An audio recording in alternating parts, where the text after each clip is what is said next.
Fishing may be the most boring activity in Minecraft. Let's be honest, who does this for fun? A psychopath? Actually, no, it's just the average Skyblock player. In Hypixel Skyblock, fishing is like a group activity for unemployed people. Just like me. Every time you see a place with water, the odds of seeing someone fishing there are high. But the main question is, why do people submit to this torture? Well, actually, it's not that bad because things work differently here. If you are starting fishing for the first time, there is a fish merchant at spawn that we saw in a previous episode that will sell you your first fishing rod and some resources. People normally forget, but you can buy resources from here for future recipes, saving you a lot of time.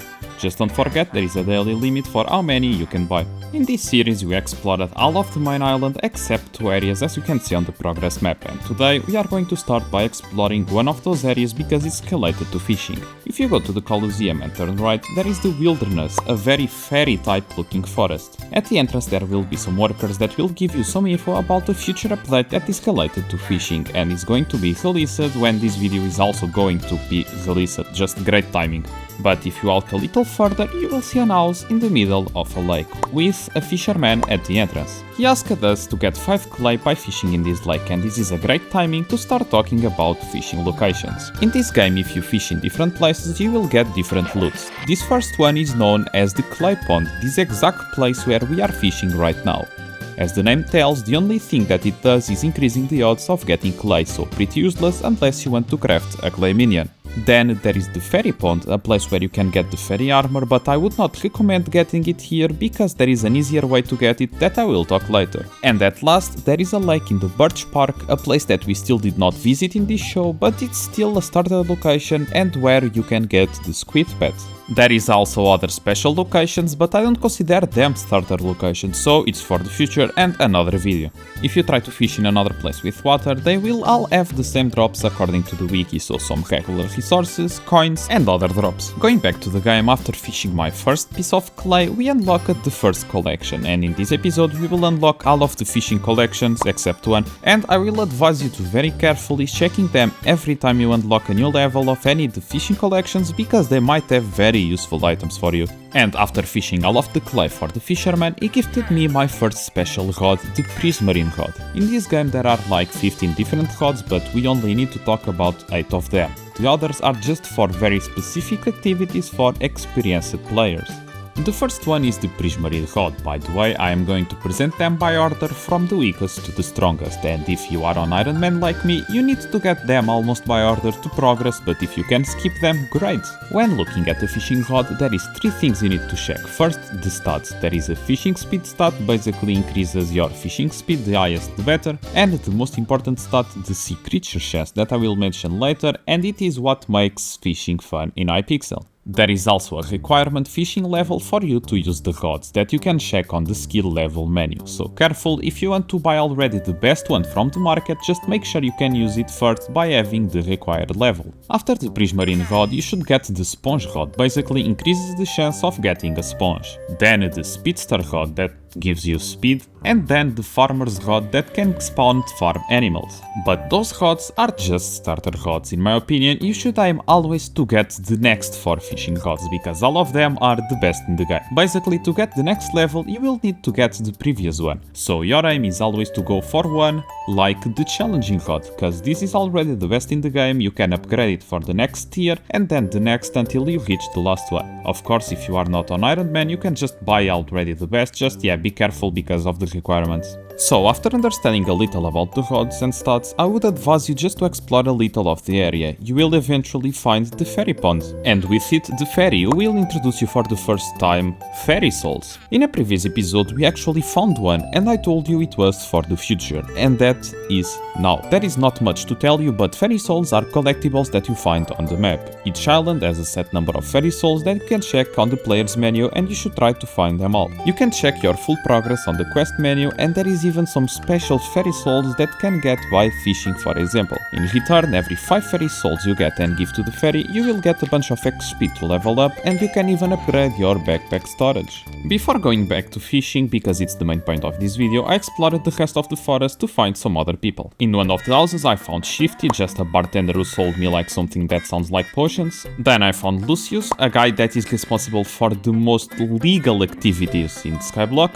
And then I found a gladiator who used to be in the front of the Colosseum before it was destroyed and was drinking until failure. And that was the entirety of the forest. There is still missing the wizard tower, but that is an activity for the future, and this is our progress map for reference. And for the next hours I tried to get every fairy soul that I could in every island that we explored until now. The only thing I can complain about it's just the creepy sounds that each one of them makes, but after a full day of exploring I managed to get every fairy soul that I could. Then I traded all of the fairy souls for some XP and more storage, crafted a bunch of backpacks for us to place in the storage area that we just unlocked, and now we are officially ready for fishing because we have a bunch of storage, and it's important for us to get organized because of all of the resources that we can get.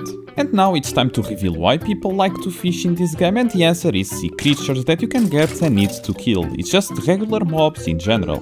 There is a lot of sea creatures, but we will only talk about the ones for beginners and that don't require any special events. According to this rule, there is 15 different sea creatures that you can get. The first thing that you need to pay attention is to your fishing skill level, because every sea creature requires a minimum level to have a chance to spawn. You can check it on this menu, each ones you can get by your current level. I will also highly recommend you to never, but never sell any drops from fishing to any NPC, especially lily pads, ink sacs and sponges. I know they sound useless, but they are actually the most important items related to fishing, and they are really hard to get. So let's just start talking about all the sea creatures that you can get. At level 1 you can get the regular squid, nothing special, and a mushroom cow that is a lot stronger than you think. This cow has like a special requirement to spawn, and that is just to fish close to some buckets that every player can place. Just be careful, and they can drop their tongue that is required to craft some talismans, that's just it. Then at level 2 you can get the Sea Walker. I would say this is like a sea zombie, so pretty bad. Then at level 3 the Night Squid with the first special drop, the Squid Boots. For this guy to spawn you need to fish at night, and sometimes you need even the dark bait. I will explain baits later.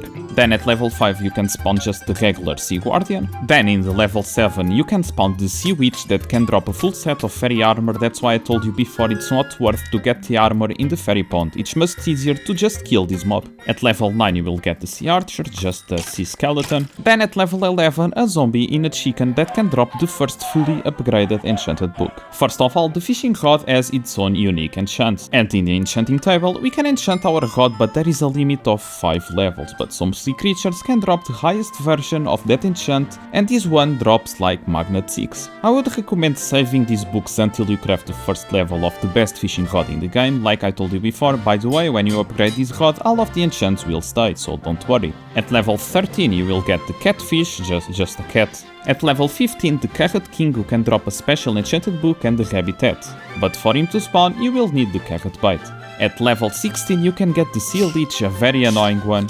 At level 17 the Guardian Defender, a stronger Guardian version compared to the previous one. And from now you will need to be very careful because the mobs are quite strong for starter people. You can get at level 18 an Iron Golem, at level 19 the Water Hydra, an important one because it's full of important drops like a Hydra Head or even the Fish Affinity Talisman. And at level 20 the Sea Emperor, pretty much the best one you can get with the best drops, but it is really hard to spawn. As you can guess, the more sea creatures you kill, the more resources and special unique drops you can get, and the faster you progress. So that's why it is important to get the stat of sea creature chance as high as possible. So armors, just like fishing rods, it's like an upgrade system. There are 7 fishing armors, but we'll only need to talk about 5 of them. First, you should get the Angler armor, a very easy to craft, and then you should upgrade it to the Salmon armor. And while you have these 2 armors, if you manage to get the Hydra Head, just replace it with your element because it will increase the stats in general. Now the next armors are a little harder to get, like the Sponge armor that you can craft and then upgrade it to the Shark armor, but if that takes too much time in between you can use the Diver's armor that you can fully get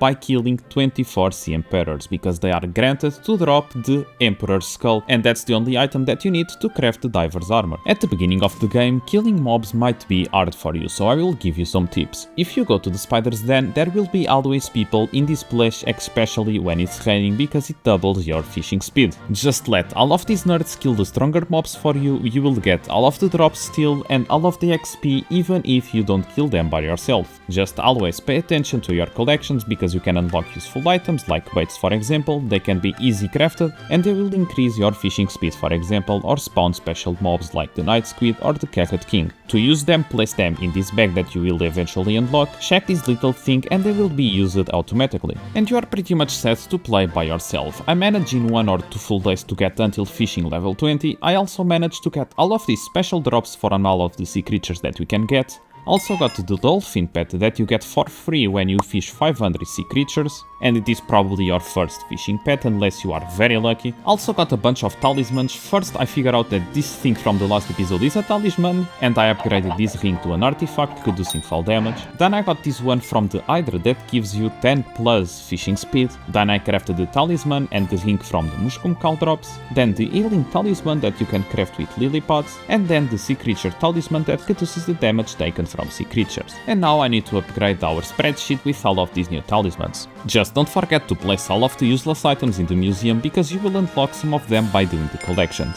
I forgot to mention, but you can craft the clay minion and the fishing minion just to get resources faster. And I think that's all for today, so see ya!